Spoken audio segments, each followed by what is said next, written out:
नमस्कार, मैं हूं अंकिता बौखंडी। आप देख रहे हैं लोक संहिता। आइए नजर डालते हैं उत्तर प्रदेश की विशेष खबरों पर।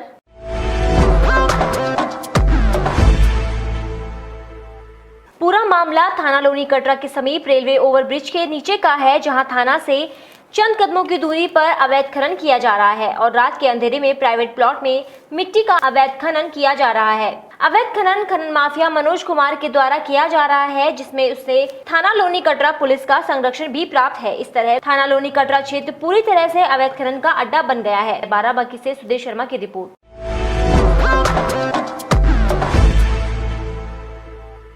आगरा की तहसील एतमादपुर के सिस्टम सुधार संगठन के प्रदेश अध्यक्ष अंशुमन ठाकुर को जिला प्रशासन ने मृत घोषित किया है। साथ ही संगठन के एतमादपुर विधानसभा अध्यक्ष रामू पंडित के पुत्र को बनाया है।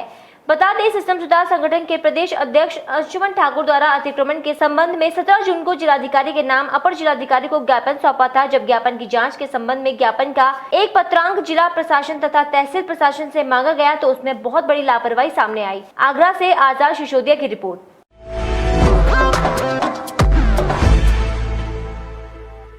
घटना पूरा बरुआ थाना वाशोनी का है, जहां पशु चराने बुधवार 9 बजे चरवाहा 28 वर्षीय गणेश चंबल पानी पीने के लिए पानी में गया, जहां उसके डूब जाने से मौत हो गई। ग्रामीणों को अंदेशा है कि उसे मगरमच्छ तो नहीं निगल गया। 24 घंटे के बाद शव की तलाश जारी की गई।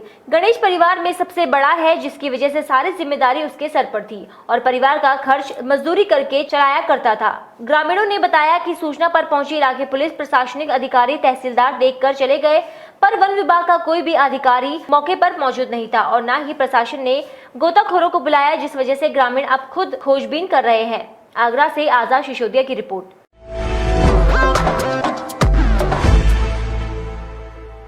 आगरा दिल्ली कानपुर हाईवे स्थित रुनकता के पास चलती कार में अचानक भीषण आग लग गई। आग की लपटें इतनी भयंकर थी कि कार चंद मिनटों में जलकर राख हो गई। कार चालक ने कार में से कूदकर बमुश्किल अपनी जान बचाई। कार मथुरा की तरफ से आगरा आ रही थी। कार चालक ने आग की सूचना फायर ब्रिगेड को दी। आग की सूचना मिलते ही फायर ब्रिगेड की गाड़ी मौके पर पहुंच गई, लेकिन तब तक कार पूरी तरह से जलकर राख हो गई थी। आगरा से आजाद सिसोदिया की रिपोर्ट।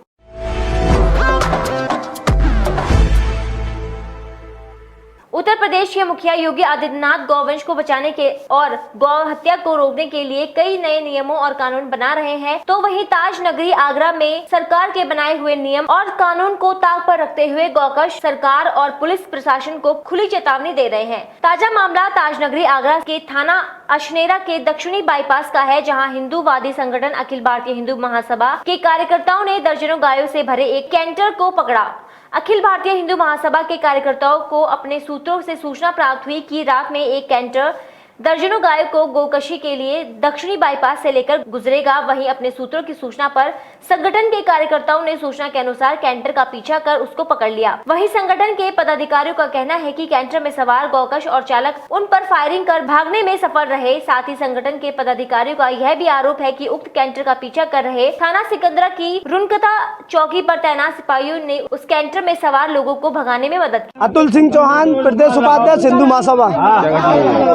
आज हमें सूचना मिली कि गौकश गाय से भरा हुआ कंटेनर यहाँ से लेके जा रहे हैं। हिंदू महासभा के पदाधिकारियों ने जान पे खेल के उनको रोका, लेकिन यहाँ का जो थाना क्षेत्र है उनके पुलिस कर्मी है, उन्होंने हमारा बिल्कुल साथ नहीं दिया और जितने गौकश थे वो हमारे ऊपर फायरिंग करते हुए भाग गए, जिनको कि पूरा समर्थन यहाँ के जो पुलिस कर्मी है उनका रहा। उन्होंने बिल्कुल भी कोई सहायता नहीं की। उन्होंने 2 बार कंटेनर हमारे ऊपर चढ़ाने की कोशिश की और हमारे ऊपर फायरिंग की। कैंटर लेके आ रहे थे गाय वाला, इन लोगों ने पीछा किया, वो भाग गए। उनकी मांग है कि जो भागे उन पर कार्रवाई हो और जो पुलिस वाले जिन्होंने सहयोग नहीं किया उन पर, तो हम लोग उसको जो अभी टीम जा रही है हमारी, जिनको बता रहे हैं उनके घर तवीज़ देंगे, उनको पकड़ेंगे, मुकदमा लिखेंगे, उस पर कार्रवाई। पुलिस कर्मियों में संलिप्तता के आरोप लगाए जा रहे हैं, उनकी निलंबित की आरोप मांग वो आपने मांग की है, हम उसकी रिपोर्ट भेजेंगे, बाकायदा बात करेंगे, चलेंगे, तो उस पर जो अगर संलिप्तता होगी जरूर कार्रवाई होगी। आगरा से आजाद सिसोदिया की रिपोर्ट।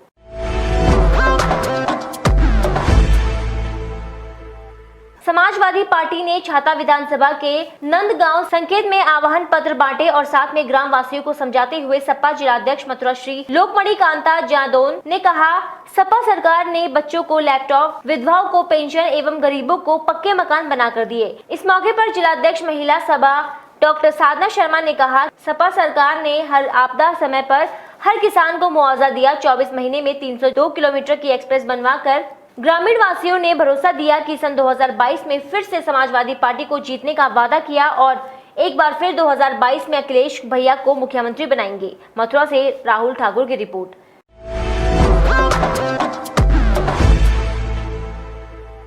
थरियाव पुलिस की नाकामी का ये आलम है कि थाने से चंद कदमों की दूरी पर भांग के ठेके पर गांजा बेच रहा है। उसी गांजा वाले ने खुले लफ्जों में बताते हुए सबकी पोल खोल कर रख दी और बताया पुलिस की वहां जाने की हिम्मत भी नहीं है। नाम लेते हुए बताया कि कहां-कहां बिकता है और कौन-कौन लोग बेचते हैं। लेकिन पुलिस को इतनी जानकारी होने के बावजूद पुलिस कार्रवाई नहीं कर रही है, तो इसका मतलब साफ है कि पुलिस गांजा बिक्री रोक पाने में नाकाम साबित हो रही है। वहीं थाना थरियाव प्रभारी महामाया सिंह ने पल्ला झाड़ते हुए कहा कि ये काम आबकारी विभाग का है, पुलिस के पास बहुत काम है। जबकि असोथर थाना प्रभारी आशीष सिंह ने इस बात को माना कि कुछ लोग गांजा बेच रहे हैं, लेकिन उन्हें कतई बख्शा नहीं जाएगा। जल्दी सभी लोगों के खिलाफ कार्रवाई की जाएगी। बिक रहा है, हर गांव में गांजा बिक रहा है। तो उस दिन कौन से बता रहा हूँ? घोरी बिक रहा है, घोरी में लंबा ये तो कोई धंधा पे खत्म हो गया यहाँ खरिया का। घोरी है, मीरपुर है, नरैनी है, पंडित जी बेच रहा है नरैनी में, मीरपुर में चौहान बेच रहा है, और घोरी में ठाकुर साहब बेच रहे हैं। और कोई नहीं? और कोई बेचेगा नहीं, और 3 जगह बिक रहा है। फतेहपुर से विनय कुमार की रिपोर्ट।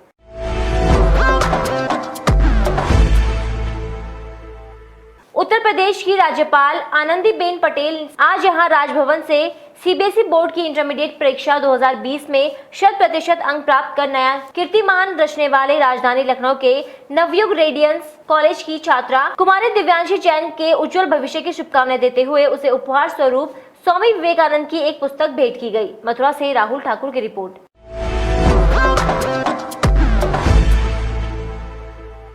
मथुरा वरिष्ठ पुलिस अधीक्षक निर्देश के संदिग्ध वाहन व वांछित अभियुक्तों की गिरफ्तारी हेतु अभियान चलाया जा रहा है।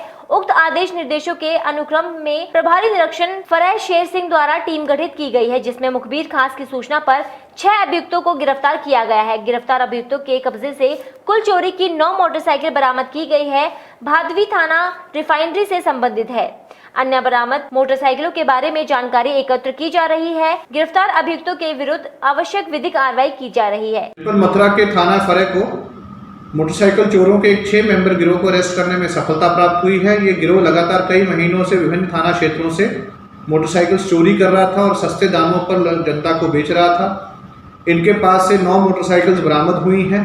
इनको अरेस्ट करके जेल भेजा जा रहा है। इस गिरोह में सतीश, जितेंद्र, धर्मेंद्र, पुष्कर, जसवंत व पप्पू शामिल हैं। इनसे पूछताछ में कुछ और भी तथ्य सामने आए हैं। अग्रिम कार्रवाई की जा रही है। मथुरा से राहुल ठाकुर की रिपोर्ट।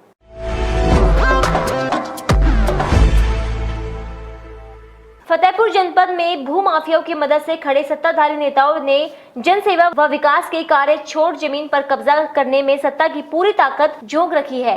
इसी का नतीजा है कि जन समस्याओं व विकास कार्यों से किनारा काटे कई जनप्रतिनिधियों ने केवल मोरंग व मिट्टी के खनन, अवैध कब्जों तथा विवादित जमीनों की खरीद फरोख्त जैसे कार्यों में अपना पूरा दिमाग लगाया हुआ है। इसकी जानकारी होने के बावजूद सत्ता के दबाव के चलते खाकी भी चुप्पी साधी बैठी है। भू माफिया सिर उठाए घूम रहे हैं। ऐसे में लोग न्याय की कल्पना कैसे और किससे करें? एक बात तो तय है कि सत्ता और सरकार आती जाती रहती है। जिस तरह से सत्ताधारियों ने नाजायज कामों में अति कर दी है, उससे आने वाले समय में सत्ता के शीर्ष तक पहुंचने वाली यह आज की मजबूर जनता उन्हें एक दिन सबक जरूर सिखाएगी। फतेहपुर से विनय कुमार की रिपोर्ट। खबरों का सिलसिला आगे भी जारी रहेगा। आप बने रहिए हमारे साथ, देखते रहिए लोक सहिता। नमस्कार।